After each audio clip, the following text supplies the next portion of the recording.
সুস্বাগতম।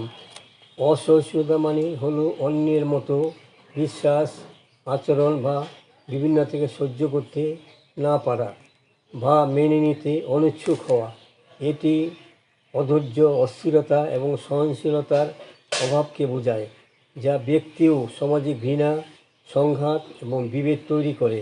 অসহিষ্ণুতা অন্যের মতো আদর্শ, বিশ্বাস, ব্যবহার মানতে আগ্রহী নয়, তাদেরই অসহিষ্ণু বলি আমরা। এই অসহিষ্ণুতাকে নিয়ে ইউটিউবের সাহিত্য নবদিগন্ত চ্যানেলে আজকের ভিডিওটি হলো অসহিষ্ণুতা এক সামাজিক ব্যাধি। গ্রন্থনায় রবীন্দ্র কুমার চক্রবর্তী। ইদানিং যেসব সংবাদ দীর্ঘজীবী হয়ে শিরোনামে হয়ে রয়েছে তাদের অন্যতম হলো অসহিষ্ণুতা।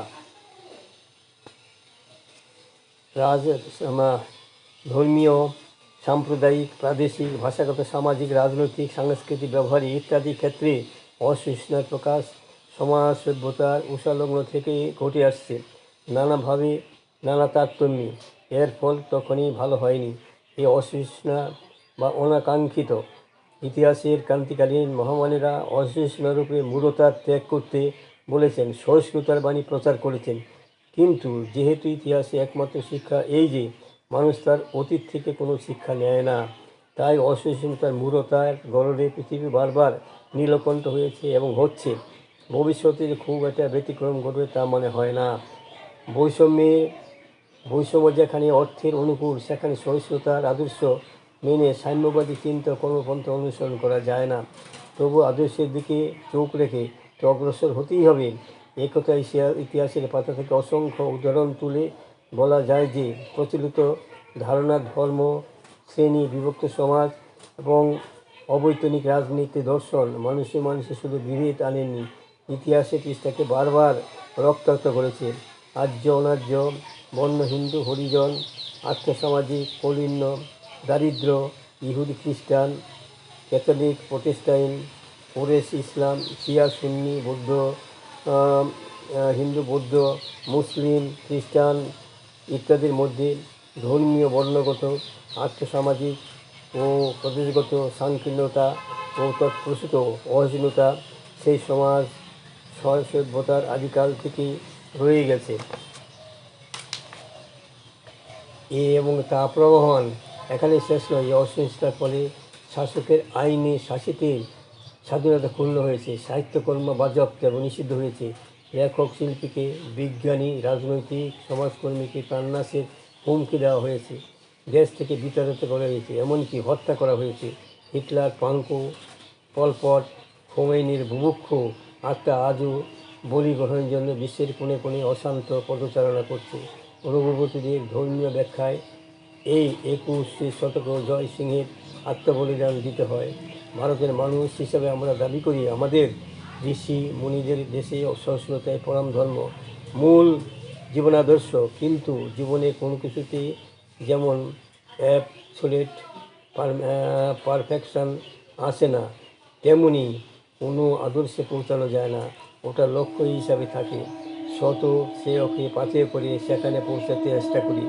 কবির কথায়, we strive to attain the আনঅ্যাটেইনেবল।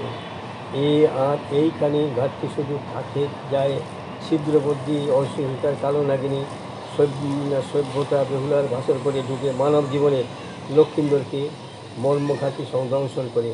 বেহুলার বিদ্রোহী প্রয়াসে সভ্যতা নবনবরও ফিরে আসে, লক্ষিন্দর বারবার জীবন ফিরে পায়।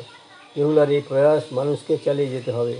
ধর্মের মৌলিক অর্থ যদি কোনো ব্যক্তি বা গোষ্ঠীর ধারণাভিত্তিক কিছু তত্ত্বকথা, আচার-আচরণ হয়, তবে তা সংকীর্ণ মতবাদে আবদ্ধ হবেই।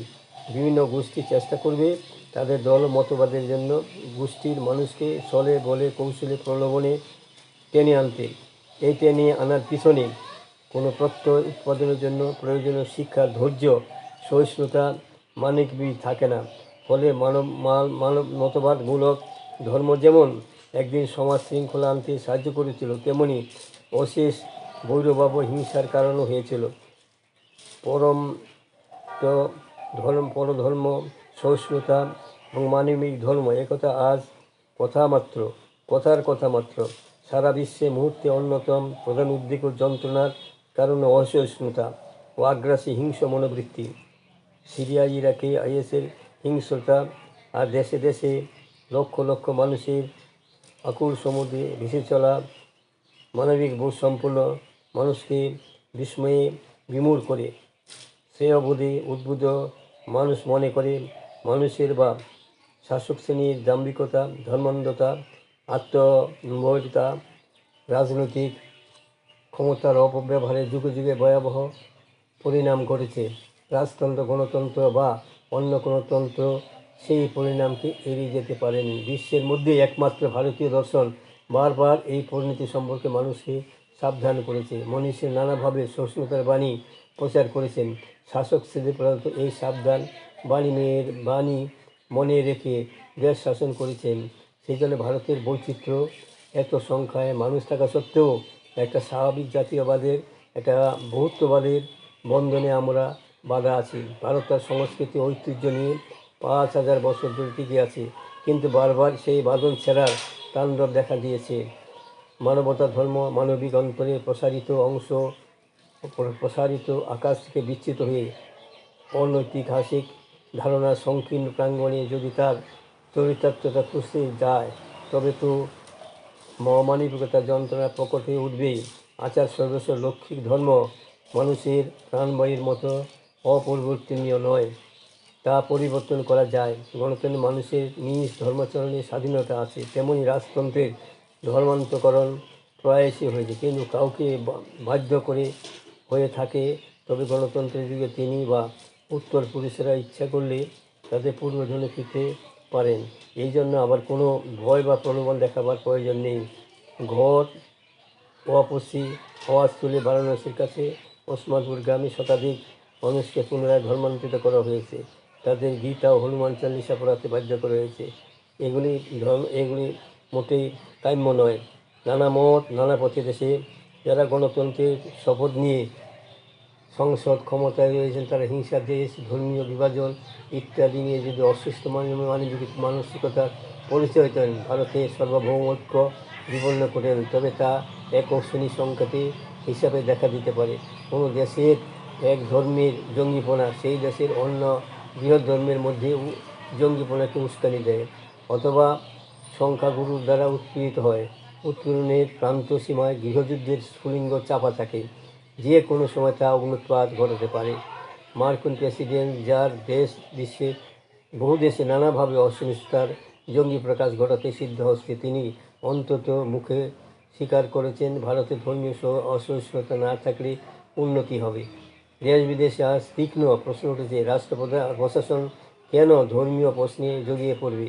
রাষ্ট্রের তো কোনো ধর্ম নেই, বিভিন্ন সম্প্রদায়ের বিভিন্ন ধর্ম থাকতে পারে, কিন্তু রাষ্ট্র তো কোনো সম্প্রদায় নয়। ধর্মনিরপেক্ষ ফ্রান্স ক্রমবর্ধমান ধার্মিক মুসলমানের সম্প্রদায়ের মধ্যে রক্তক্ষয় ঘটছে, প্রাণহানি হচ্ছে, সন্ত্রাসবাদকে প্রশ্রয় দিচ্ছে। এই সব কিছুর মূলে আছে এক পক্ষে ধর্মীয় অসহিষ্ণুতা এবং অন্য পক্ষের সহমর্মিতার অভাব। শালি এবেদোর হত্যাকাণ্ড এই বিষয় পরিস্থিতির সম্ভাব্য পরিণতি। বন্ধুগণ, আমার এই সংক্ষিপ্ত ভিডিওখানি এখানেই শেষ হলো। যদি আপনাদের মনে পড়তে হয়, সাবস্ক্রাইব, শেয়ার এবং লাইক করতে ভুলবেন না যেন।